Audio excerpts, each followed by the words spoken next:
ইহুদিরা আজ কত অত্যাচার করে, বিশ্বব্যাপী কোটি কোটি মুসলিমের উপরে, বিশ্বব্যাপী কোটি কোটি মুসলিমের উপরে। বিশ্ব মুসলমান এক হয়ে যান, ও মোদের অন্তরে ঈমান, ও মোদের অন্তরে ঈমান, হাতে নিয়ে কোরআন সুন্নাতুল বজয় নিশান। আমরা মুসলমান সুন্নি নওজওয়ান, ও মোদের অন্তরে ঈমান, হাতে নিয়ে কোরআন সুন্নাতুল বজয় নিশান। প্রিয় দর্শক, দেশে এবং প্রবাসী দূরে এবং কাছে যে যেখান থেকে আমাদেরকে দেখতে পাচ্ছেন, সবাইকে আন্তরিক মোবারকবাদ। আসসালামু আলাইকুম ওয়া রাহমাতুল্লাহি ওয়া বারাকাতুহু। আমরা আহলে সুন্নাত ওয়াল জামাতের যে ঐক্যবদ্ধ যে সমাবেশ ফিলিস্তিন ইস্যু নিয়ে, এই বিষয় নিয়ে আমাদের প্রান্তীয় হুজুর মাওলানা এনামুল হক এনাম হুজুরের সাথে কথা বলতে যাচ্ছি। হুজুর আসসালামু আলাইকুম, কেমন আছেন? ওয়ালাইকুম আসসালাম ওয়া রাহমাতুল্লাহ। আলহামদুলিল্লাহ, ভালো আছি। আপনি কেমন আছেন? আছেন? আলহামদুলিল্লাহ। হুজুর, আমাদের একজন আলেম আশিক রসুল শহীদ আল্লামা নুরুল ইসলাম ফারুকী রহমতুল্লাহ আলাইহি, তিনি চেয়েছিলেন যে আমাদের পুরা যারা রেসালাতুল স্লোগান দিবে, ইয়া রাসূলুল্লাহর স্লোগান দিবে, সবাইকে ঐক্যবদ্ধ নিয়ে ঢাকায় এইভাবে সমাবেশ করা, ঢাকায় সুন্নিয়তের সারা বাংলাদেশে যেন এক নামে আহলে সুন্নাত ওয়াল জামাতকে চিনে, আর বিশেষ করে রেসালাতুল স্লোগান দেওয়ার জন্য হুজুরের জীবনও দিয়েছে। এখন হুজুরের যে আশাটা পূরণ হতে যাচ্ছে, হুজুর এই বিষয় নিয়ে আপনি যদি কিছু বলেন।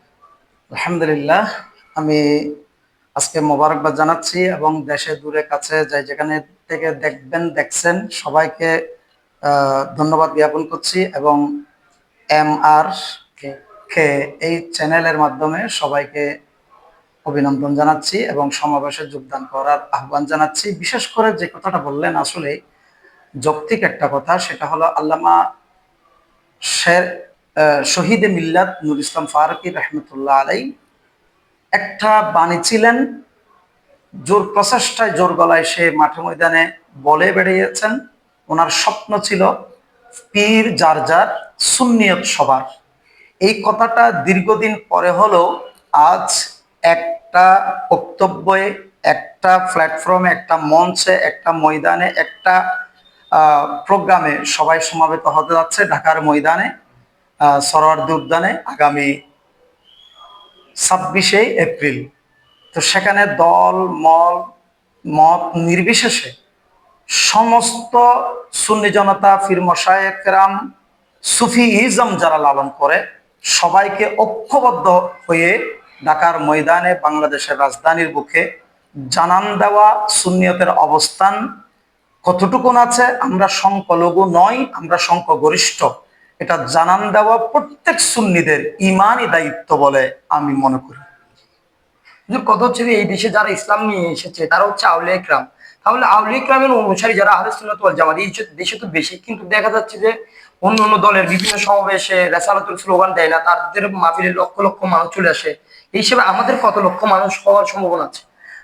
ধন্যবাদ। আসলে খুব যেটা হৃদয় রক্তকরণ হয় মাঝে মাঝে আমাদের, আমরা সংখ্যাগরিষ্ঠ যে, বিশেষ করে এই বাংলাদেশ নয় ভারত উপমহাদেশে ইসলাম এনেছেন, ইসলাম প্রচার করেছেন, ইসলামী দাওয়াত কলমা আমরা পেয়েছি আউলিয়া ইকরামের মাধ্যমে।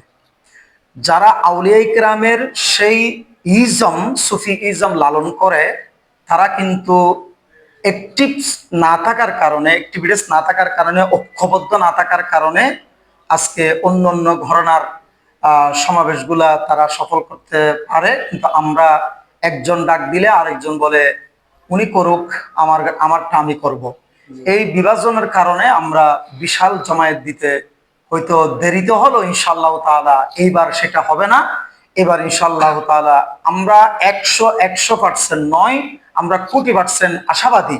সুফি ইজম যারা লালন করে, দরবার ভিত্তিক, খানাকা ভিত্তিক, পীর বুজুর্গদের যারা শ্রদ্ধা করে, একটা কথাই নারায়ে রেসালত, ইয়া রাসূলুল্লাহ, ইয়া নবী সালাম আলাইকা যারা লালন করে, যারা ভালোবাসে, হৃদয় থেকে যারা মহাব্বত করে সকল সুন্নিরা এবার একত্রিত হতে যাচ্ছে ইনশাল্লাহ। স্মরণকালের সেই স্মৃতিময় প্রোগ্রামে আপনি আমি সবাই শরীক হব, স্মৃতি ক্যামেরাবন্দি হয়ে যাবে ইনশাল্লাহ।